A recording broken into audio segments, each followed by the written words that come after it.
इस वीडियो में हम आपको कार्डियक बीट कैसे ड्राइव होती है वो समझाएंगे।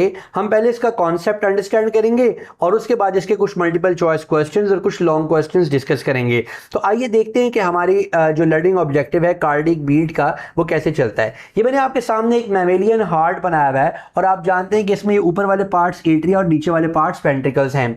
आपको ये बात समझनी होगी कि हमारा जो हार्ट है, मैमेलियन हार्ट है, इसको मायोजेनिक ऑर्गन कहा जाता है। मायोजेनिक का मतलब मसल ड्रिवन ऑर्गन है। इसको हमेशा बार बार इंपल्सेस ब्रेन से लेने की जरूरत नहीं पड़ती, ये खुद ही अपनी इंपल्सेस को बार बार रीजनरेट कर सकता है and it keeps on beating from your even before your time of birth up till your time of death. हमारा ये जो हार्ट है इसकी बीट को दो चीज़ें इन्फ्लुएंस कर सकती हैं। नंबर वन, हमारा मेड्यूला ऑब्लोंगेटा।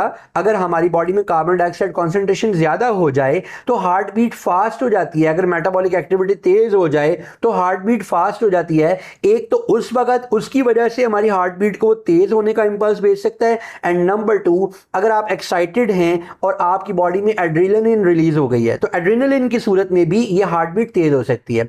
अदरवाइज अगर आप अपने हार्ट के मसल्स को किसी ऐसे न्यूट्रिएंट मीडिया में कंटेन कर दें जहां टेम्परेचर भी मेंटेन हो और उसको न्यूट्रिएंट्स भी मिलते रहें, it will keep on beating. और हार्ट को जो डेड लोग अपना हार्ट जो जिंदा लोग अपना हार्ट डोनेट कर देते हैं, उनके मरने के बाद हार्ट को प्रिजर्व भी ऐसे किया जाता है। So coming to the concept, हमारे हार्ट के एट्रिया के अंदर, आपको पता है कि हमारा हार्ट एक ऐसा ऑर्गन है, इसके एट्रिया इकट्ठे बीट करते हैं और वेंट्रिकल्स इकट्ठे बीट करते हैं। सो एट्रियल सिस्टोल इकट्ठा होता है और वेंट्रिकल सिस्टोल जो है वो भी इकट्ठा होता है। सो हमारे पास हमारे हार्ट के ये लेफ्ट पार्ट है और ये राइट पार्ट है। राइट एट्रियम में एक मसल्स का छोटा सा पैच होता है जिसको हम बोलते हैं सैन सीनो एट्रियल नोड। इस सीनो एट्रियल नोड का काम यह है कि ऑटोमेटिकली कंट्रैक्ट करता है और रिलैक्स करता है और इंपल्सेस प्रोड्यूस करता है और इसकी प्रोड्यूस की गई एक्साइटेशन और इसकी प्रोड्यूस की गई जो वेव्स हैं वो सिर्फ और सिर्फ एट्रिया की वॉल्स में ही जाके फैलती हैं, वो वेंट्रिकल में नहीं आ सकती। सो ये रेड लाइन से मैंने ये बनाया हुआ है, excitation from SAN contracts the wall of atria only. जैसी एक्साइटेशन वेव फैलती है इससे हमारे हार्ट के दोनों एट्रिया जो है, लेफ्ट एट्रियम और राइट एट्रियम, ये दोनों कॉन्ट्रैक्ट करते हैं और ब्लड को पुश कर देते हैं इनटू द वेंट्रिकल्स। उसके बाद हमारे पास ये एट्रिया और वेंट्रिकल्स के दरमियान में ये जो मीडियन सेप्टम है, जहां से मीडियन सेप्टम स्टार्ट हो रही होती है, वहां एक नोड होता है जिसको हम बोलते हैं AVN, एट्रियोवेंट्रिकुलर नोड। हमारे हार्ट के यहाँ पे बाकी जितने भी टिश्यूज हैं वो इस एक्साइटेशन को वेंट्रिकल्स तक नहीं आने देते। सो वेंट्रिकल्स तक आने के लिए सिर्फ एक ही तरीका है और वो क्या है कि AVN के जरिए ये इंपल्स कैरी हो। ये AVN ऊपर से सैन की प्रोड्यूस की गई इंपल्सेस को उठाता है और इन इंपल्सेस को मीडियन सेप्टम के अंदर मौजूद खास तरह के टिश्यूज में भेज देता है और इन टिश्यूज का नाम होता है परकाइन टिश्यूज। परकाइन टिश्यूज का काम क्या है? परकाइन टिश्यू का काम यह है कि सैन से प्रोड्यूस की गई इंपल्सेस को AVN से रिसीव करके नीचे वेंट्रिकल की वॉल्स में फैला दिया जाए और जब ये वेंट्रिकल्स की वॉल में इस एक्साइटेशन को फैलाती हैं उसकी वजह से वेंट्रिकल्स कॉन्ट्रैक्ट करते हैं। प्यारे दोस्तों, अगर ये AVN और सैन ना हो और ये इकट्ठा ही कॉन्ट्रैक्ट करे तो हमारे एट्रिया और वेंट्रिकल्स इकट्ठे कॉन्ट्रैक्ट कर जाएं, जिसकी वजह से हार्ट अपना कार्डियक फंक्शन परफॉर्म ना कर सके। हमारे AVN के होने की वजह से 0.1 सेकंड का एक डिले आ जाता है और इस डिले की वजह से पहले एट्रिया कॉन्ट्रैक्ट करते हैं और बाद में वेंट्रिकल्स कॉन्ट्रैक्ट करते हैं। सो ये डिले बड़ा जरूरी है ब्लड को ट्रांसमिट करने के लिए। सो नंबर 3, AVN रिसीव करता है इंपल्स को और परकाइन टिश्यूज में भेज देता है and number 4, excitation wave move upwards and results in the contraction of ventricle. जब ये नीचे आकर अपने साइडों पे मूव करती है, ये जब एक्साइटेशन वेव परकाइन टिश्यूज में मूव करती है तो वॉल्स ऑफ वेंट्रिकल कॉन्ट्रैक्ट करती हैं जिसकी वजह से वेंट्रिकुलर सिस्टोल हो जाता है। सो आपको 4-5 बातें याद रखनी। नंबर 1, हार्ट मायोजेनिक है, यानी ये खुद ही अपने लिए वेव एक्साइटेशन प्रोड्यूस कर सकता है। नंबर 2, सैन, जिसको पेसमेकर बोलते हैं, सैन कॉन्ट्रैक्ट रिलैक्स करके एक्साइटेशन प्रोड्यूस करता है जो कि एट्रिया में जाती है और वेंट्रिकल में नहीं जाती। नंबर 3, हमारे पास AVN एट्रियोवेंट्रिकुलर नोड है जो सैन की प्रोड्यूस की गई वेव को परकाइन टिश्यूज में भेजता है। नंबर 5, परकाइन टिश्यूज वेंट्रिकल्स के अंदर इस एक्साइटेशन को भेज के वेंट्रिकल्स को कॉन्ट्रैक्ट करवाते हैं। तो आइए अब हम ये देखते हैं कि ये वाले कॉन्सेप्ट आपके P1 और आपके जो P2 है उसमें कैसे अप्लाई होता है। अब हमने जो डिस्कस किया कार्डिक साइकिल को, हम तरह इसके कुछ क्वेश्चंस को डिस्कस करते हैं। फर्स्ट क्वेश्चन देखिए, कहते हैं which statement concerning events that occur in the heart is correct. उसने कहा कि ये जो आपके पास स्टेटमेंट है इनमें से कोई एक करेक्ट है, वो कौन सी आपको बताना है। नंबर 1 कहता है जैसे जैसे वेव ऑफ एक्साइटेशन पास करती है थ्रू एट्रियोवेंट्रिकुलर नोड, ये हमारा हार्ट है, और हार्ट में यहाँ पर सैन होता है और यहाँ पर एवीएन होता है जो आगे नीचे परकाइन टिश्यूज में भेज रहा होता है, एवीएन। कहते हैं जैसे जैसे ये गुजरती है, time delay before it passes down the परकाइन tissues, यहाँ से गुजरने की वजह से टाइम डिले हो जाता है। और हम ये जानते हैं कि यह 0.1 सेकंड का डिले आता है जब ये नीचे गुजर रही होती है। ये मुझे ठीक लग रही है स्टेटमेंट, लेकिन ये फैसला हम तभी कर पाएंगे जब हम बाकी सारी स्टेटमेंट भी पढ़ लें। कहते हैं movement of blood into the ventricles following atrial contraction. कहता है ब्लड जो है वो वेंट्रिकल में जो मूव कर जाता है एट्रियल कॉन्ट्रैक्शन की वजह से, causes the ventricular blood pressure to rise above the blood pressure in atria। इतना ज्यादा हो जाता है कि ये इसके ब्लड प्रेशर को एट्रिया के ब्लड प्रेशर से भी ज्यादा कर देता है। क्लोजिंग द एट्रियोवेंट्रिकुलर वॉल्व, और ये एवी वॉल्व को क्लोज करता है। नहीं, ये जो थ्रश आ रहा होता है इसकी वजह से एवी वॉल्व खुलता है, तभी तो ब्लड यहाँ नीचे आता है दूसरी तरफ। सो ये स्टेटमेंट गलत है, इससे एवी वॉल्व क्लोज नहीं होता, इससे एवी वॉल्व ओपन होता है। नेक्स्ट स्टेटमेंट, सो ये स्टेटमेंट हमारी गलत हो गई। नेक्स्ट स्टेटमेंट देखिएगा, कहता है band of non conducting tissue between atria and ventricle. जो band of non conductive tissue हैं, जैसे अगर हमारे पास ये हार्ट है तो ये एट्रिया और वेंट्रिकल्स के दरमियान ये नॉन कंडक्टिव टिश्यूज हैं, causes the wave to pass through Purkinje tissue. इनकी वजह से वेव परकाइन टिश्यू में आती है। नहीं, यहाँ मौजूद एट्रियो वेंट्रिकुलर नोड की वजह से ये एक्साइटेशन वेव परकाइन टिश्यूज में आ रही होती है। लिहाजा ये स्टेटमेंट भी गलत हो गई। फिर कहता है,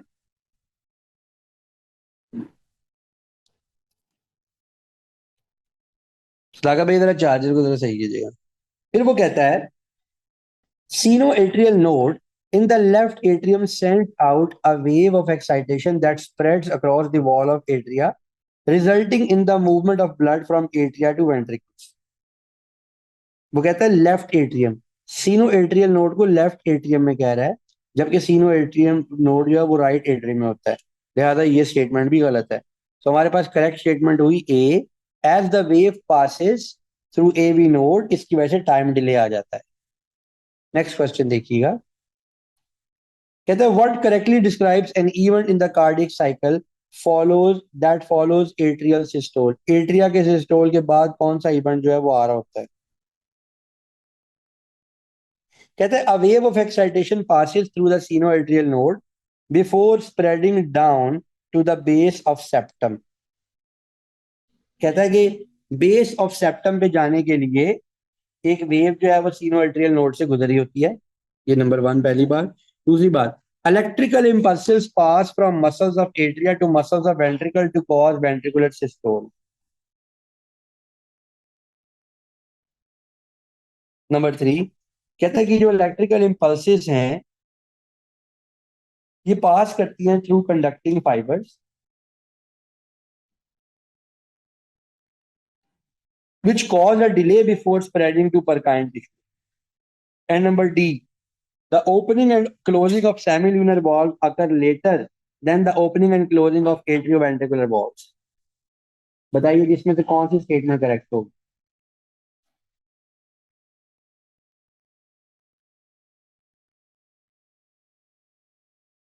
एनीवन?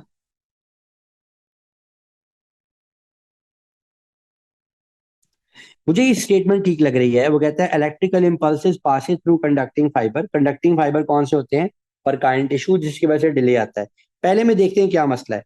कहता है एक wave of excitation sinoatrial node से आती है before spreading down to the base of spectrum. जो बेस ऑफ सेप्टम में तो होनी है वो एसएन से नहीं आ रही होती बल्कि एवीएन से आ रही होती है।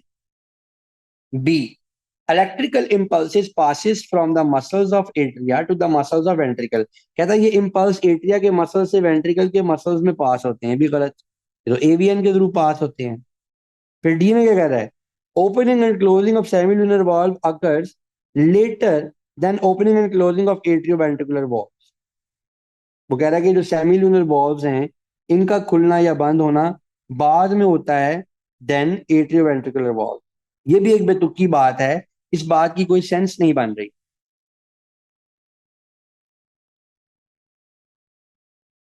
आपको पता है कि मैं दोनों जो आप हमारे, एक दफा डिपोलराइजेशन दोबारा करा देंगे? जी, ये जो दोनों हमारे पास आपके सेमिलुनर वॉल्व्स हैं ये एक टाइम के ऊपर कॉन्ट्रैक्ट क्लोज हो रहे होते हैं और ओपन हो रहे होते हैं, और हमारे जो दोनों एट्रियोवेंट्रिकुलर वॉल्व्स हैं वो एक टाइम के ऊपर ओपन और क्लोज हो रहे होते हैं। सो इनका जो time of opening and closing है वो सेम है। आगे देखिए, कहता है हार्ट ब्लॉक एक ऐसी डिजीज है जो रिजल्ट कर सकती है जिसमें in a lower than normal heart rate कम हो जाता है। एक डॉक्टर जो ट्रीट करता है पेशेंट को जिसको हार्ट ब्लॉक है, वो कहता है कि जो इसकी इलेक्ट्रिकल इम्पल्सिस हैं इनिशिएट तो नॉर्मल हो रही हैं, वो इनिशिएट तो नॉर्मल हो रही हैं but not correctly conducted to ventricles, ventricle तक सही नहीं आ रही, इसीलिए उसका वेंट्रिकुलर रेट जो है वो स्लो है। कहते हैं what may be functioning incorrectly in the patient, इस पेशेंट के अंदर क्या इनकरेक्ट फंक्शन कर रहा है। तो सीनो एट्रियल नोड तो सही फंक्शन नहीं कर गलत नहीं कर रहा होगा, वो तो बिल्कुल ठीक कर रहा होगा। एवीएन और परकाइन टिश्यू सही तरीके से काम नहीं कर रहे, इसलिए वेंट्रिकल्स में वो पहुंचा नहीं पा रहा सही तरीके से इम्पल्स, और उसका हार्ट सही तरीके से हार्ट रेट नहीं दे रहा, क्योंकि हार्ट रेट जो है वो लेफ्ट वेंट्रिकल की वजह से डेवलप हो रहा होता है। आगे चलते हैं, वो कहता है कि कौन सी रो करेक्टली डिस्क्राइब करती है events during the cardiac cycle. अब ये पीटी का मतलब है Purkinje tissues. Nerve impulses from atrioventricular node to AV से कहाँ जा रहे होते हैं, परकाइन टिश्यूज में जा रहे होते हैं। Nerve from Purkinje tissue to, Purkinje tissue से कहाँ जा रहे होते हैं, वेंट्रिकल्स में। और nerve impulse from sinoatrial node to SAN से ये एवीएन की तरफ जा रहे होते हैं। So C is the correct answer.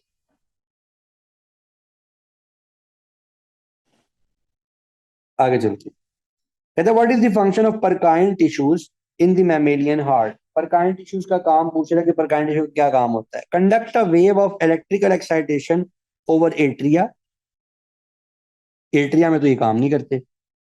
Over ventricles yes. Contraction rate of heart बनाना ये इसका काम नहीं है, ये सैन का काम है। और टू सेपरेट ऑक्सीजनेटेड फ्रॉम ये मीडियन सेप्टम का काम होता है, परकाइन का नहीं। कहता है fish oils are thought to have beneficial effects on conduction of electrical excitation through the ventricles of the heart. कहता है what could the fish oil influence, अगर वेंट्रिकल्स के अंदर अच्छा जो है वो कंडक्शन करवा सकती है तो फिश ऑयल कौन से पार्ट को इन्फ्लुएंस करेगी। तो परकाइन टिश्यूज होने चाहिए, बिकॉज परकाइन टिश्यूज ही जो हैं वो वेंट्रिकल के अंदर ये काम करवा रहे होते हैं, वेंट्रिकल के अंदर कंडक्ट जो कॉन्ट्रैक्शन है वो परकाइन टिश्यूज ही करवाते हैं। The following are all parts of heart that control the heart action, sinoatrial node, atrioventricular node और परकाइन टिश्यूज। कहते हैं कौन सी रो ऐसी है फॉर एट्रियल कॉन्ट्रैक्शन और कौन सी row for ventricle contraction is correct. Atria की कॉन्ट्रैक्शन में AVN produce wave of excitation, AVN का काम नहीं होता। Purkinje tissue carries wave of excitation, atria में नहीं होता। सैन एंड एवियन दोनों प्रोड्यूस या सैन प्रोड्यूस, तो सैन प्रोड्यूस ये बात तो समझ में आती है।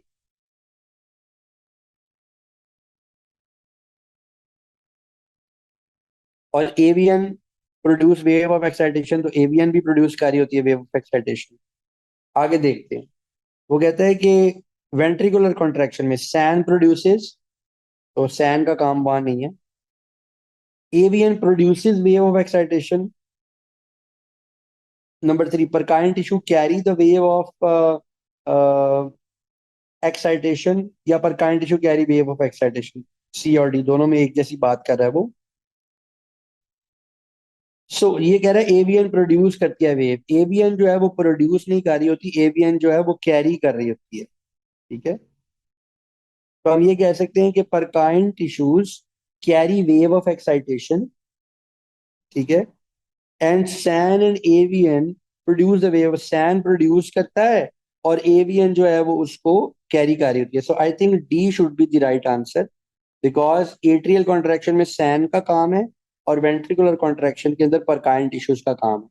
और इनमें कुछ दूसरी इंफॉर्मेशन ठीक हो सकती है, बट इसका जहां पर पेयर बिल्कुल करेक्ट बनेगा हम उसको ठीक माने।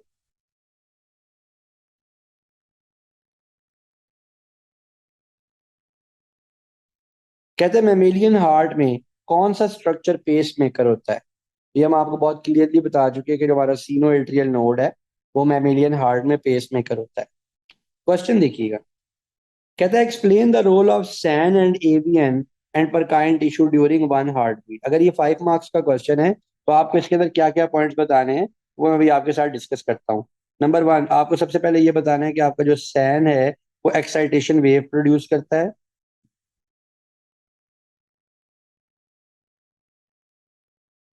नंबर टू, आपको बताना है कि एट्रिया में ये स्वीप होती है पूरी की पूरी वेव, और जिसके नतीजे में एट्रिया कॉन्ट्रैक्ट कर जाते हैं। नंबर थ्री, फिर आपको बताना है कि एट्रिया की जो वॉल्स है ये स्टॉप कर देती हैं और ये अलाउ नहीं करती। एट्रिया की वॉल स्टॉप कर देती हैं और अलाउ नहीं करती आ, कि ये वाली जो एक्साइटेशन वेव है ये वेंट्रिकल्स में जाए। इसको वेंट्रिकल में जाने से स्टॉप कर देती है। नंबर फोर, फिर आप एवीएन के बारे में बताएंगे। एवीएन जो है वो कंडक्ट करता है इस वेव को कहाँ पे, फिर आप नाम लोगे परकाइन टिश्यूज पे। परकाइन टिश्यूज में कंडक्ट करता है और परकाइन टिश्यूज जो है इसको वॉल्स ऑफ वेंट्रिकल्स पे ले जाती हैं।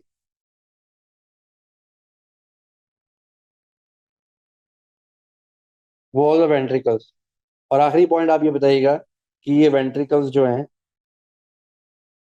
ये 0.1 सेकंड के डिले के साथ कॉन्ट्रैक्ट कर जाती हैं।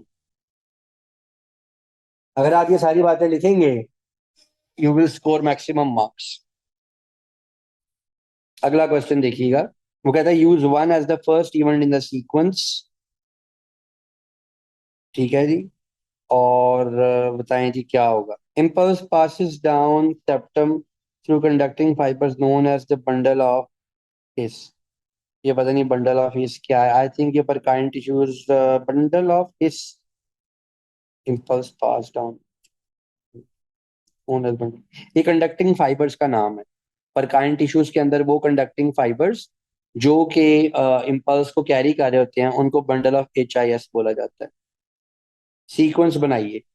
सबसे पहले सीनोएट्रियल नोड काम करता है अपना, नंबर वन। उसके बाद क्या होगा, impulses pass through these ways of impulses travel through atrial walls, impulses pass down septum atrioventricular nodes and impulses travel through atrial walls। I think second ये होगा। उसके बाद third impulses passes around septum conductive, नहीं मेरे ख्याल third बेटा ये होगा। atrioventricular node sends out impulses, पहले AVN सेंड करेगा ना, AVN इसको कहाँ सेंड करेगा। impulse pass down septum through conducting fibers, पास डाउन नहीं, सेप्टम जो है ना बेटे वो ये वाला पार्ट होता है like this. So septum is this part और एवियन यहाँ सबसे ऊपर मौजूद होता है। So AVN is connected to the walls of atria and ventricles ना। सो इसीलिए ये हमारे पास पहले नहीं आएगा। तो हम ये कहेंगे, अब यहाँ पर हमें ये बताना पड़ेगा। अब यहाँ पर हमारे पास ये वाला एक सीक्वेंस है नंबर वन, और एक सीक्वेंस है ये वाला बेस ऑफ वेंट्रिकल्स। इनमें से हमें बताना पड़ेगा। और नंबर थ्री, इम्पल्सिस पासिस पर काइंड फाइबर्स। पहले आप इसको देखें इसमें क्या आपको लग रहा है कि क्या पहले आएगा क्या बाद में आएगा। उसके बाद चौथे नंबर पर हमारे पास ये आएगा, impulse passes down the septum. जब सेप्टम से पास डाउन करेगी तो फिर कहाँ जाएगी, it will reach base of the ventricles pass up through परकाइन fibres in the ventricle walls, ये आएगा हमारे पास 5 और ये आएगा हमारे पास 6। इम्पल्स जो है वो रीच कर जाती है, ये परकाइन टिश्यू से गुजर रही होती है और परकाइन टिश्यू से गुजर के फिर जो हार्ट का एपेक्स है, पूरा जो बेस ऑफ वेंट्रिकल्स है वहां तक पहुंच जाती है और हमारे जो वेंट्रिकल्स हैं वो कॉन्ट्रैक्ट कर जाती है।